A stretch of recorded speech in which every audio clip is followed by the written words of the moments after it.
Hi guys, I am Justin at the future president. Please subscribe and like my video. In so doing, you are going to support me in my quest to become a president. Listen to this. Let me discuss uh, governance in terms of capitalism. Governance in terms of capitalism all centered about the hard the tricks and methods that you get to have a huge amount of foreign exchange, to say maybe US dollars, British pound, German Deutschmark, maybe, but the most important one is dollars. So that trick, you are not informed. You think you are going to make you are going to have international business all of a sudden with your foreign enterprise. Once they sell their commodities outside, as they bring back, they are going to bring the whole amount so that we can be able to use them for say 3 months before you release the same amount if they want to externalize. Now, that does not happen if we have got such multinational companies, because even them, when coming into business, there is something that they think is to make a profit and develop countries where they come from in terms of expanding their business or anything. So now, as a country, the biggest thing that we are supposed to have, it is not good infrastructure, good road network, good schools, good hospitals. All those we're never going to achieve. Since for us to achieve those stuff, it is through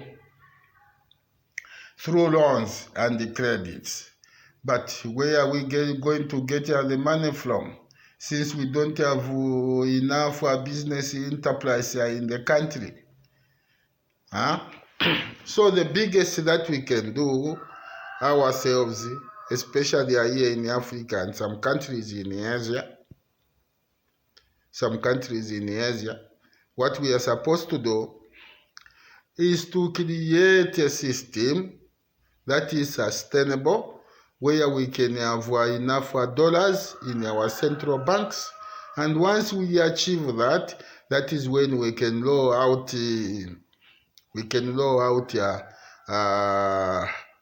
infrastructure development, supporting schools, supporting hospitals.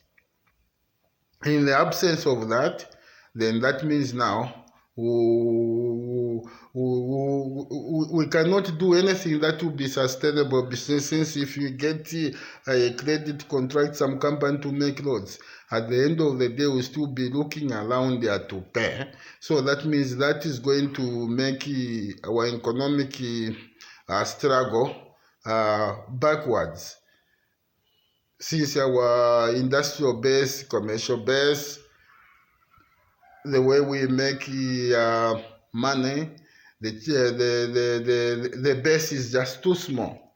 So be informed to say, in order to develop in capitalism, you need to have a good stash of foreign currency. You can use the same foreign currency in so many ways. One, to stabilize the exchange rate. Two, to contract contractors for maybe road networks, improving hospitals and school and all that stuff. So the biggest asset in capitalism, it is how good you have the foreign currency. Now there are limitations as well in democracies. Since we are poor and we are in full-fledged democracy, we are supposed to hold the election every 5 years. Yeah. Now, are we going to have a president who is going to come and store all developmental projects, stop contracting credits, instead work around and improve our coffers in terms of hard currency. Then what is going to be the population? What is going to be the opinion of the population here on that president? Apparently, that is the president that we want, because he's the one who's going to create a sustainable foundation for Zambia to grow. And there is no one apart from me. Trust me, I can do that. That's why I'm looking around for ways of becoming to come and stand for election, possibly win and put back Zambia on the track for economic recovery and development.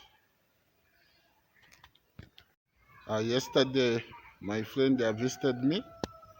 Then apparently from nowhere, I was also equally surprised. He asked me to say, is there any prospect within this year or early next year, investors are coming in numbers? Said, I'm not so sure. Then I asked him, have you sent out people to go in countries, those that we have identified there, to look for investors? He said he was not so sure, but the quick answer was no.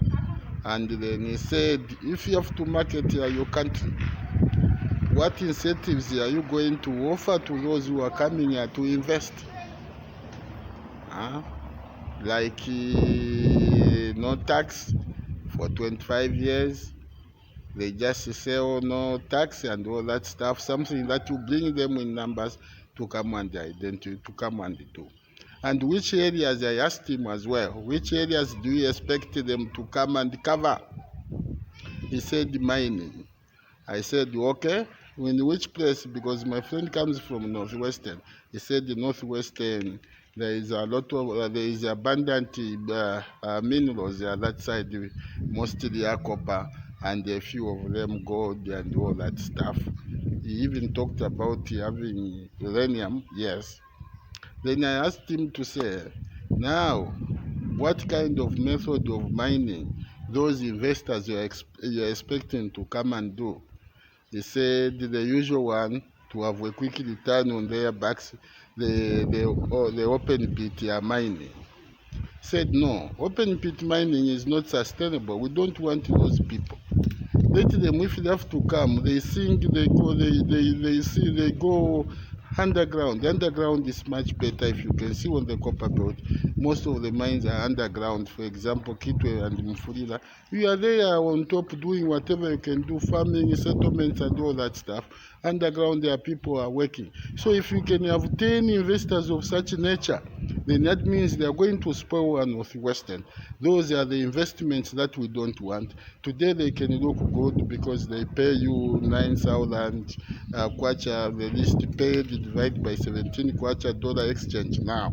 Yeah, but at the end of the day, 50 years from now, once they abandon such a project, then the province will look bad. Then I challenged him to say, you are the possible investor, you yourself, because you reside here in Zambia. Once you can sell those minerals, you can bring the money back to your base. We can be able to be using them as you put them in the bank. So don't look for outside. Look for ways and means for you to invest. Change your policies as a government. Then at the end of the day, you're going to have an enabling environment and make a project proposal and start mining copper. Copper is a simple stuff to do, especially in the current form of which they are doing of open pit mining. That was my answer. So what we are saying, the only people who are going to develop Zambia, if you have to develop, are Zambians.